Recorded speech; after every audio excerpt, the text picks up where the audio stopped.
The mirror moment. Maya Rodriguez's worn ballet flats slapped against the concrete as she sprinted down Madison Avenue, her long, dark hair streaming behind her like a banner.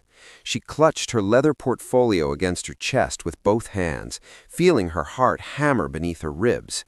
The September sun beat down mercilessly, and she could feel sweat trickling down her spine, despite the professional blazer she'd carefully selected that morning. 15 minutes late, to the interview of her lifetime. Her alarm hadn't gone off, her subway car had stalled between stations for 20 agonizing minutes, and now she was running through Midtown Manhattan like her life depended on it, which, in a way, it did. Thornwood Enterprises didn't give second chances. Maya rounded the corner onto Fifth Avenue and finally spotted it. The gleaming 40-story tower of steel and glass that housed one of New York's most prestigious investment firms. She slowed to a stop about 30 feet from the entrance, her chest heaving as she gasped for air. Her brown eyes widened in dismay as she caught sight of her reflection in a nearby storefront. Her carefully styled hair had come completely undone on one side, hanging in messy waves past her shoulder. Her blouse had twisted, the collar sitting crooked against her neck. Mascara had smudged beneath her left eye, giving her a slightly raccoon-like appearance. She looked exactly like what she was, a woman who just sprinted 15 blocks in professional attire. "No, no, no," Maya whispered, frantically digging through her purse with trembling fingers. She pulled out a small compact and attempted to dab at her face, but it was hopeless. She needed a proper mirror. Her desperate gaze landed on a sleek black Bentley parked directly in front of the building's entrance. The car's windows were tinted dark, but the glass was pristine and reflective. Perfect. Maya glanced around quickly. The sidewalk was busy with the usual Manhattan morning rush, but no one was paying attention to her. The car appeared empty. Making a split-second decision, she hurried over and leaned close to the passenger window, using it as a full-length mirror. She set her portfolio carefully on the car's gleaming hood and began working quickly. Her slender fingers tucked stray dark strands back into place, smoothing her hair into a semblance of order. She straightened her collar, tugged her blazer into alignment, and used her thumb to wipe away the smudged mascara. Her hands moved with practiced efficiency, despite their slight tremor. "Come on, Maya," she muttered to herself, leaning even closer to inspect her reflection. "You can do this. Just look professional for 20 minutes. Is that too much to ask?" She was so absorbed in her frantic primping that she didn't notice the window beginning to lower. Inside the Bentley, Alexander Thornwood had been reviewing acquisition reports on his tablet when movement caught his peripheral vision. He looked up to see a young woman using his car window as a personal mirror, her face scrunched in intense concentration as she adjusted her appearance. Alexander found himself smiling, a rare occurrence during his typically rigid morning routine. In his world of carefully orchestrated business deals and calculated professional interactions, there was something refreshingly genuine about this woman's unguarded moment of vanity-driven panic. She was beautiful, he noticed, even in her disheveled state. High cheekbones, full lips currently pressed together in concentration, and an expression of determined resilience that intrigued him.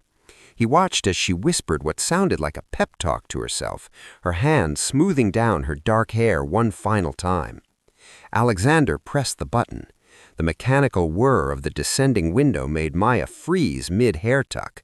Her eyes, a striking warm brown that seemed to catch the morning light, went wide with horror as the dark glass slowly revealed the car's interior and its occupant. The man sitting in the back seat was possibly the most devastatingly handsome human being Maya had ever seen in real life.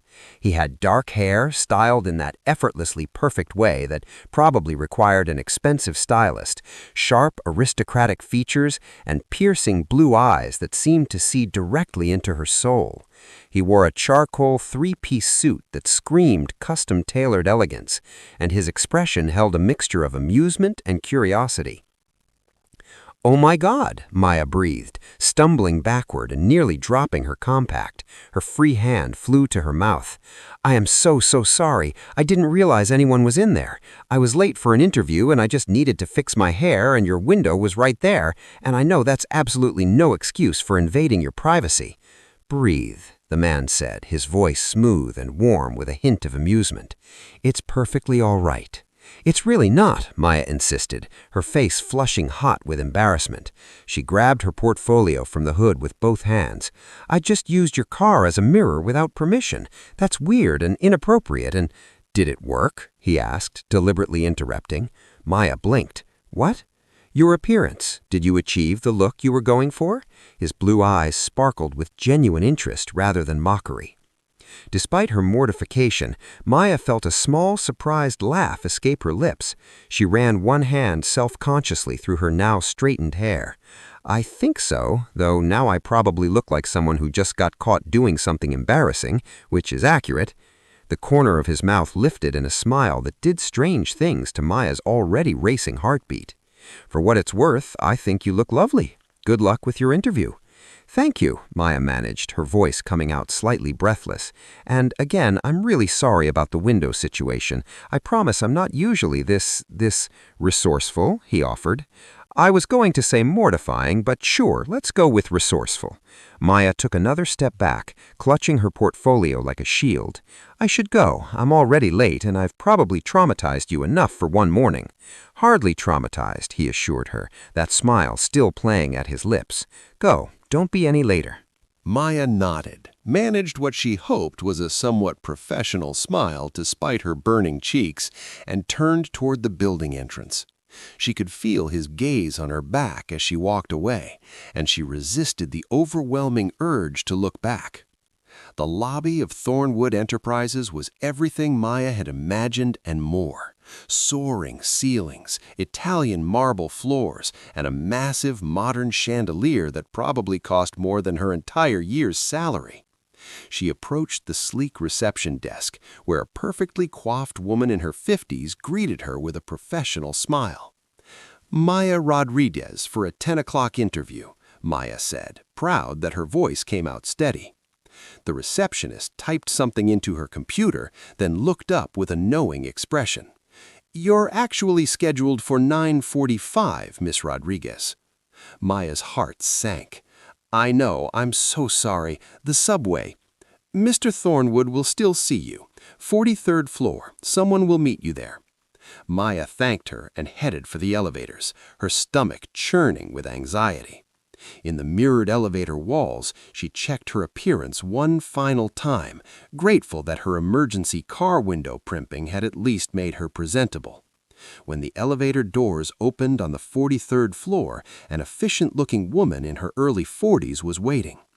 "Miss Rodriguez? I'm Jennifer Park, Mr. Thornwood's current executive assistant. He'll see you now." Maya followed Jennifer down a corridor lined with original artwork and floor-to-ceiling windows offering stunning views of Manhattan. They reached a set of double doors at the end of the hall, and Jennifer pushed them open. "Mr. Thornwood, Miss Rodriguez is here for her interview." Maya stepped into the office, her prepared opening remarks ready on her lips, and felt the entire world tilt sideways. Behind the massive mahogany desk sat the man from the car, the man whose window she'd just used as a mirror, the man who'd wished her luck on her interview, the man who was apparently Alexander Thornwood, CEO of Thornwood Enterprises, the person interviewing her. Their eyes met across the office, and Maya watched as recognition and delight flickered across his handsome features. He rose from his chair with fluid grace, all 6 feet of perfectly tailored authority, and that same warm smile from earlier curved his lips. "Miss Rodriguez," he said, his voice rich with barely suppressed amusement, "please have a seat. I believe we've already met, though perhaps not under the most conventional circumstances." Maya stood frozen in the doorway, her 2 legs seemingly unable to remember how to function. Her portfolio slipped slightly in her grip, and she caught it with both hands before it could fall. Her mind raced through a rapid-fire sequence of emotions: shock, embarrassment, confusion, and beneath it all, an inexplicable flutter of excitement. "You," she finally managed, her voice barely above a whisper. "Me," Alexander confirmed, clearly enjoying her reaction far too much. "I'm Alexander Thornwood, and I must say this is already the most interesting interview I've conducted in years." Maya's first month at Thornwood Enterprises felt like drinking from a fire hose. She arrived before Alexander each morning, stayed until he left each evening, and absorbed information like a sponge. She learned he took his coffee black with 1 sugar, hated back-to-back meetings, and had an uncanny ability to read people within seconds of meeting them. What surprised her most was how natural it felt working beside him. Alexander was demanding but never cruel, expecting excellence while understanding human limitations. When she accidentally double-booked his calendar in week 2, he simply smiled and said, "Well, I've always wanted to be in 2 places at once. Let's see which meeting actually matters." But not everyone welcomed her presence. "Coffee's getting cold," a sharp voice said behind her. Maya turned from the copy machine to find Victoria Chen, the director of acquisitions, eyeing her with barely concealed disdain. Victoria was beautiful in an ice sculpture way: perfectly styled platinum hair, designer suits, and a smile that never reached her cold gray eyes. "I'm not getting coffee," Maya replied evenly. "I'm preparing materials for the board meeting." "How impressive! A month in and you can use a copy machine." Victoria's 2 manicured hands rested on her hips. "Tell me, Maya, what exactly qualified you for this position, besides using car windows as mirrors?" Her cheeks burned. So the story had spread. "My qualifications are in my resume, which Mr. Thornwood reviewed before hiring me." "I'm sure he reviewed something," Victoria said with a meaningful look. "Alexander's been lonely since his engagement ended. Young, pretty assistants are apparently his new type." Before Maya could respond, Alexander's voice cut through the tension. "Victoria, my office now." Victoria's confident expression faltered as Alexander stood in his doorway, his blue eyes glacial. She straightened her shoulders and walked past him. Through the glass walls, Maya watched as Alexander spoke quietly but firmly. Victoria's face went pale, then red. When she emerged 5 minutes later, she didn't look at Maya. Alexander appeared at Maya's desk. "You okay?" "Fine," Maya lied, organizing papers with trembling fingers. His hand covered hers, warm and steady. The touch sent electricity up her arm. "Maya, look at me." She did, losing herself momentarily in those impossibly blue eyes. "What separates Victoria and you is my judgment," he said, his voice low. "I choose to surround myself with the best and the brightest. You are here because of that, nothing else." Maya's heart pounded. She paused and waited for Alexander to continue, then continued typing the rest of her reply, opening the Google Doc first, pasting the response into the document, then hitting reply in the email. "I thought about that," Maya whispered back. He nodded slowly, his eyes searching hers. "This is all I can think of day after day, morning after night," he said, his voice soft. "That is why I need you." Maya's breath caught. They were standing too close, his hand still on hers. She should step back, maintain professional distance. Instead, she found herself leaning slightly forward. Alexander's phone buzzed, breaking the moment. He pulled away, clearing his throat. "The board meeting materials?" "Ready," Maya managed, handing him the folder. Their fingers brushed during the exchange, and she saw his jaw tighten. That evening, they worked late preparing for a major client pitch. The office had emptied hours ago, leaving them alone in the warm glow of desk lamps. Maya sat across from Alexander, reviewing financial projections while he refined his presentation. "This number's off," Maya said, pointing to a cell in the spreadsheet. The quarterly growth rate should be 8.3%, not 8.5%. Alexander leaned over to look, bringing him inches from her face. She could smell his cologne, something expensive and woodsy that made her head spin. "You're right. Good catch." Their eyes met. Neither moved. "Maya," Alexander said softly, his voice rough, "I need to tell you something." Her heart pounded so loudly she was certain she could hear it. "Yes?" "My engagement ended because I realized I didn't love her. I respected her, I admired her, but there was no spark, no electricity." His hand reached up, tucking a strand of dark hair behind her ear. His fingers lingered on her cheek. "I promised myself I wouldn't settle for anything less than real." Maya's two hands gripped the edge of the desk. "Alexander, we work together. This is complicated." "I know," he said, his thumb tracing her jawline, "but I haven't stopped thinking about you since that morning at the car. The way you refuse to give up despite being late. The way you laugh when you're nervous. The way you look at me when you think I'm not watching." "You noticed that?" Maya whispered. "I notice everything about you." Alexander's face was so close now that she could count the darker flecks in his blue eyes. "Tell me to stop, and I will. Tell me this is just professional, and I'll never mention it again." Maya knew she should, knew this could destroy her career, complicate everything. But as she looked at this powerful, brilliant man who made her feel seen and valued in ways she'd never experienced, she couldn't form the words. Instead, she closed the distance between them. The San Francisco skyline glittered beneath them like scattered diamonds. Maya stood on the hotel balcony, the cool evening breeze lifting her hair as she watched the city lights reflect off the bay. Behind her, through the open doors, she could hear Alexander finishing a conference call. They'd flown out that morning for meetings with a potential acquisition target.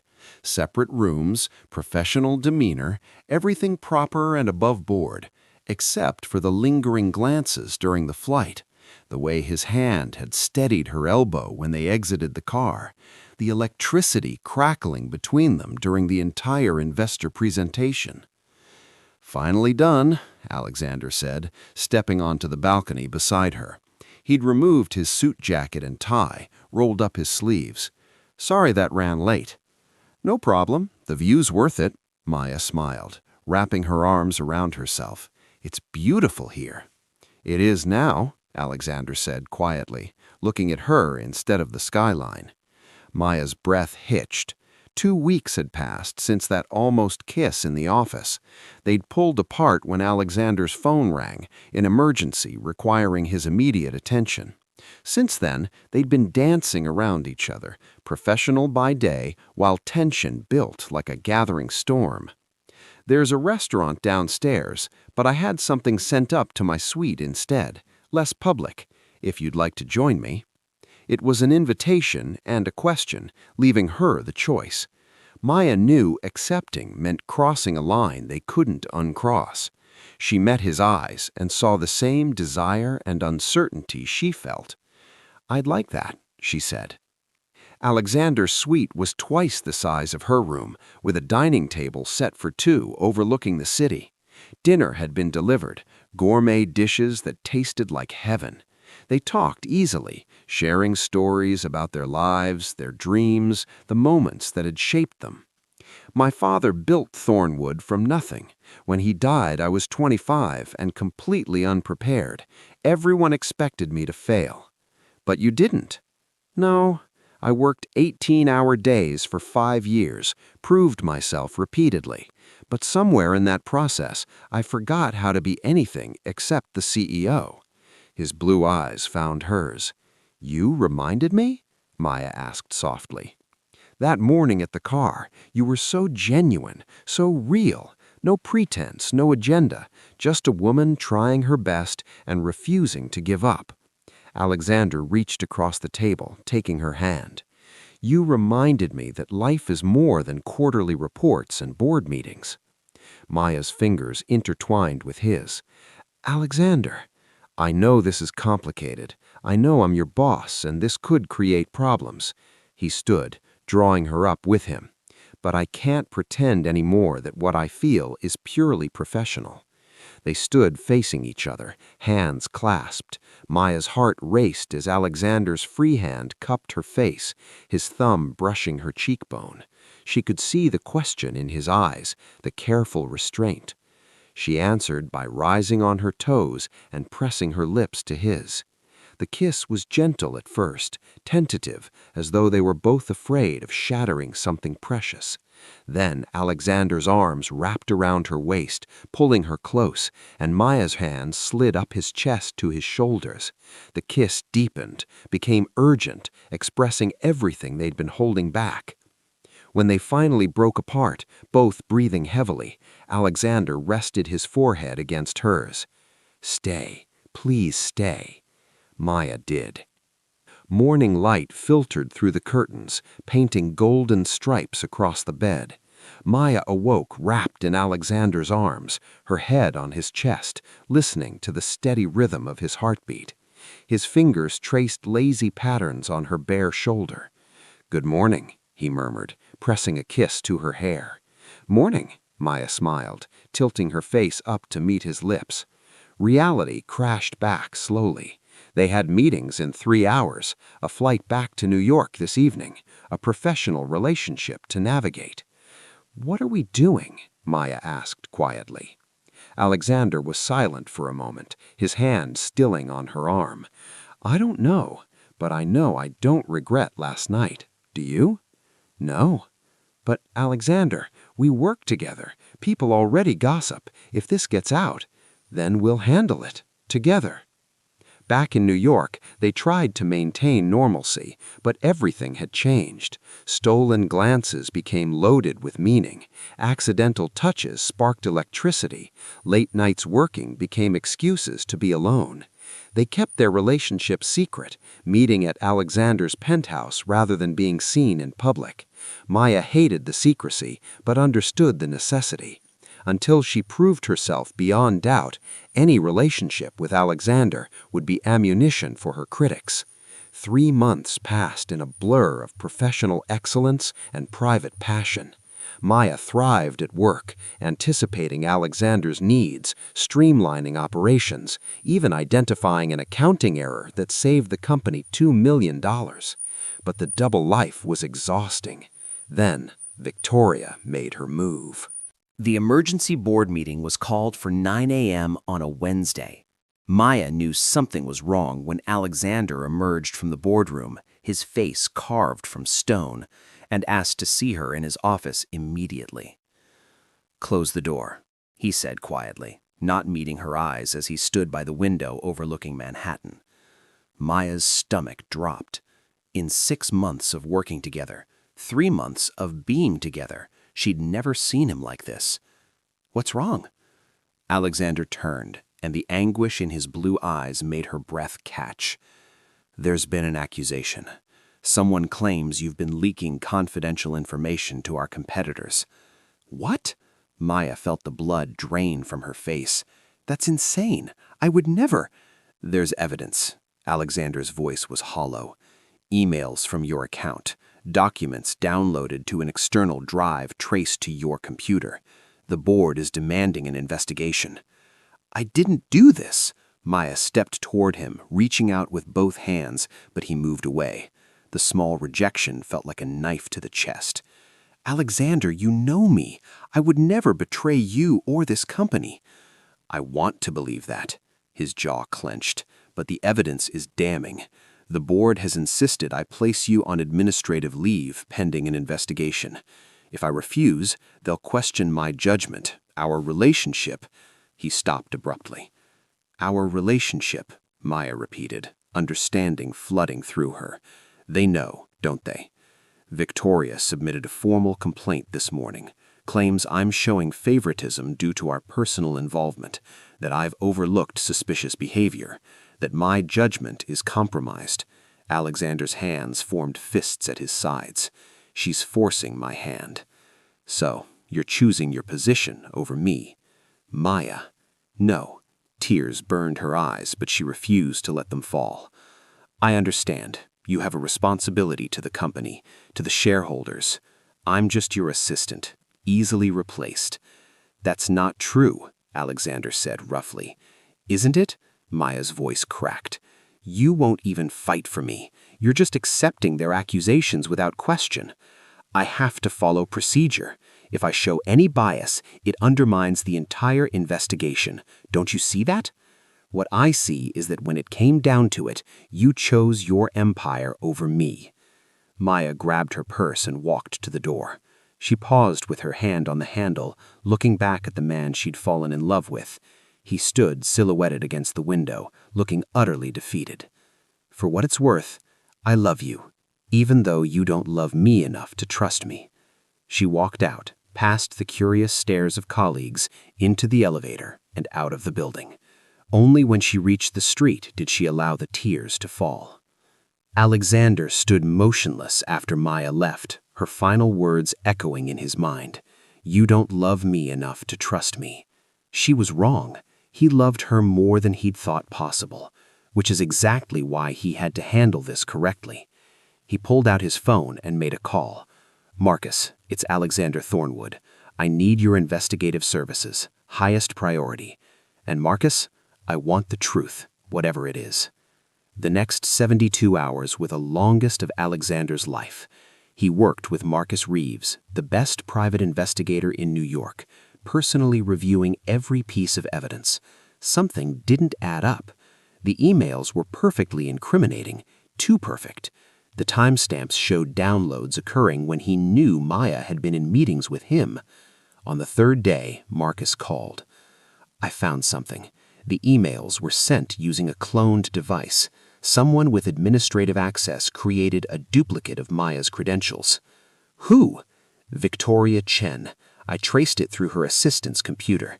She had the access codes, the technical capability, and the motive. Michael's blood ran cold, then burned hot. Send me everything. Within an hour, he had Victoria and her assistant in his office with the head of IT security. The evidence was irrefutable. Victoria had orchestrated the entire scheme, jealous of Maya's relationship with Alexander and bitter about being denied a promotion she felt entitled to. You're fired, Alexander said coldly. Both of you. Security will escort you out. Consider yourselves fortunate I'm not pursuing criminal charges. Victoria's face went pale. I can do this. I've been with this company for 8 years.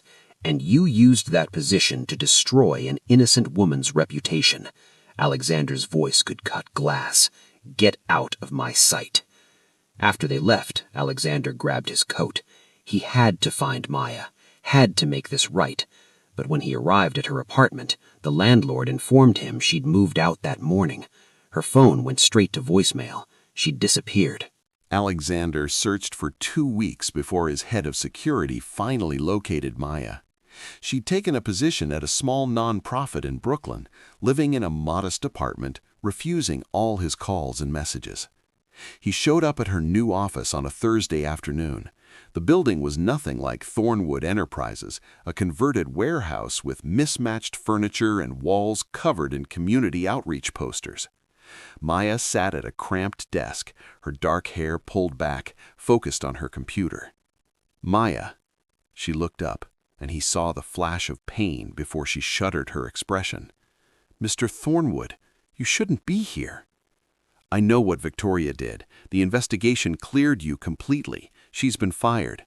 Alexander approached her desk. Maya, I'm so sorry. I should have trusted you from the beginning. You're right, you should have. Maya stood, crossing her arms. But you were more concerned with protecting your company than protecting me. I was trying to protect both. I handled it wrong. Alexander took a step closer. I love you, Maya. I've been miserable every single day without you. Love isn't enough if there's no trust. You're absolutely right. Alexander did something then that shocked everyone in the small office. He got down on one knee, pulling a small velvet box from his pocket. Maya Rodriguez, I'm resigning as CEO of Thornwood Enterprises. "What?" Maya gasped, along with several of her new coworkers who'd stopped to watch. "I've already submitted my resignation to the board. Without the power imbalance, without the professional complications, we can start fresh, as equals." He opened the box, revealing a stunning diamond ring. "Marry me. Not my assistant, not my employee, just Maya, the woman who used my car window as a mirror and accidentally stole my heart." Tears streamed down Maya's face as she stared at him. "You can't resign. That company is your life." "You're my life. The company is just a job." "Alexander Thornwood, you're an idiot," Maya said, laughing through her tears. "I don't want you to resign." His face fell. "Oh. I want you to rescind your resignation, return to work, and hire me back." Maya smiled. "But not as your assistant. I've been working on something here." She pulled out a folder, handing it to him. Inside were detailed proposals for a community investment initiative, plans to bring Thornwood's resources into underserved neighborhoods. The research was impeccable, the financial projections sound. "I've already secured preliminary agreements with 3 local organizations, and I've been in contact with Robert Chen from your board. He's interested in sponsoring the program. This could be huge for Thornwood's community relations and create real change." Alexander stood slowly, reading through the materials with growing admiration. "This is brilliant." "I know. So here's my counterproposal. You stay as CEO. I come back as Director of Community Initiatives. We work together as partners, both professionally and personally. And yes," she held out her left hand, the one with 2 rings on it already, leaving space for one more, "I'll marry you." Alexander slipped the ring onto her finger and kissed her with everything he had. The small office erupted in cheers. 6 months later, they stood in the gardens of Alexander's family estate in the Hamptons. Maya wore a flowing white gown, her dark hair adorned with flowers. Alexander stood waiting in a perfectly tailored tuxedo, his blue eyes bright with emotion. As Maya walked down the aisle on her father's arm, she caught Alexander's eye and smiled. He smiled back, that same warm, genuine smile from the morning by the car window. "Dearly beloved," the officiant began. But Maya was half listening. She was remembering that frantic September morning when she'd been late and desperate and made the impulsive decision to use a stranger's car as a mirror. Her most embarrassing moment of her life had become the best thing that ever happened to her. After the ceremony, at the reception, Alexander pulled her onto the dance floor. As they swayed together, his arms wrapped securely around her waist, her hands resting on his shoulders, he whispered in his ear, "I have a confession. I wasn't reviewing reports that morning. I'd just finished a meeting and was about to head into the office. I could have stopped you from using my window." Maya pulled back to look at him, her brown eyes wide. "Why didn't you?" "Because watching you refuse to give up even when everything went wrong was the most beautiful thing I had seen in years. I knew right then I had to meet you properly." "So you let me make a fool of myself?" "I let you be yourself, and I fell in love with exactly that." Alexander kissed her softly. "Thank you for adjusting your dress in my car window, Mrs. Thornwood." Maya laughed, the sound bright and joyful. "Thank you for rolling it down, Mr. Thornwood." As the sun set over the celebration, casting golden light across the gathered friends and family, Alexander and Maya held each other close. 2 people who'd found love in the most unexpected way, who'd fought for each other through doubt and sabotage, who'd built something real and lasting.